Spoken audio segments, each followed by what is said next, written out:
അപ്പോൾ ഇതാണ് ഓൺ ചെയ്താ. അപ്പോൾ ഇതാണ് സുന്ദർ, സൂരജ്, വൈഫിൻ്റെ പേരെങ്ങനെ വിജയലക്ഷ്മി. ഇവർക്കൊരു മകള് കൂടെ ഉണ്ട്. അപ്പോൾ നമ്മുടെ കരുണ ചാരിറ്റീസിൻ്റെ ഒരു മെമ്പറാണ് റുക്സി. റുക്സിയുടെ ഒരു ബന്ധു അലിക്കോയ, അദ്ദേഹമാണ് ഇവർക്കൊരു തയ്യൽ മെഷീൻ, ഷൂ ഒക്കെ ഉണ്ടാക്കുന്ന തയ്യൽ മെഷീൻ ഡൊണേറ്റ് ചെയ്തിരിക്കുന്നത്. അപ്പം അത് നേരിട്ട് കണ്ട് ഇവരുടെ കാര്യങ്ങളൊക്കെ അറിഞ്ഞിട്ട് കൊടുക്കാൻ വേണ്ടിയിട്ടാണ് ഞാൻ തിരുവനന്തപുരത്തുനിന്ന് പാലക്കാട് വരെ വന്നത്.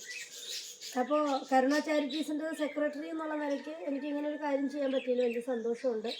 അതിന് ആലിക്കോയ അദ്ദേഹത്തിൻ്റെ ഫാമിലിക്കും റുക്സി തച്ചറയ്ക്കൽ ഫാമിലിക്കും ഞാൻ ഒരുപാട് നന്ദി പറയുകയാണ്. സുന്ദറിന് ഇതുകൊണ്ട് നന്നായിട്ടൊരു കാര്യങ്ങൾ ചെയ്യാൻ പറ്റട്ടെ.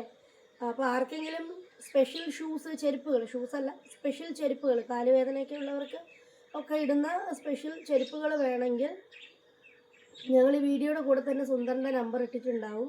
അപ്പോൾ സുന്ദറിനെ സമീപിക്കണം.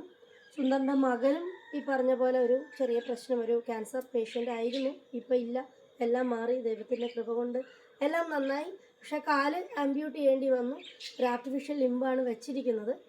അതിന് വേണ്ട മെയിൻ്റനൻസ് ചിലവുകൾ എന്ന് പറയുന്നത് ഒരുപാട് വലുതാണ്. അത് കരുണ ചാരിറ്റീസിലൂടെയോ അല്ലാതെ സഹൃദയരായ മനുഷ്യരിലൂടെ നമുക്കത് എന്തെങ്കിലുമൊക്കെ ചെയ്യാൻ പറ്റുമോയെന്ന് നോക്കാം കേട്ടോ. അപ്പം ഞങ്ങൾ സുന്ദറിന് തയ്യൽ മെഷീൻ വാങ്ങിച്ചു കൊടുക്കാൻ വേണ്ടിയിട്ട് കടയിലേക്ക് പോവാണ്. അപ്പോൾ ഓൾ ദ ബെസ്റ്റ്. തയ്യൽ മെഷീനൊക്കെ വാങ്ങിയിട്ട് നല്ല രീതിയിലൊരു ബിസിനസ് സ്റ്റാർട്ട് ചെയ്യുക കേട്ടോ. ശരി.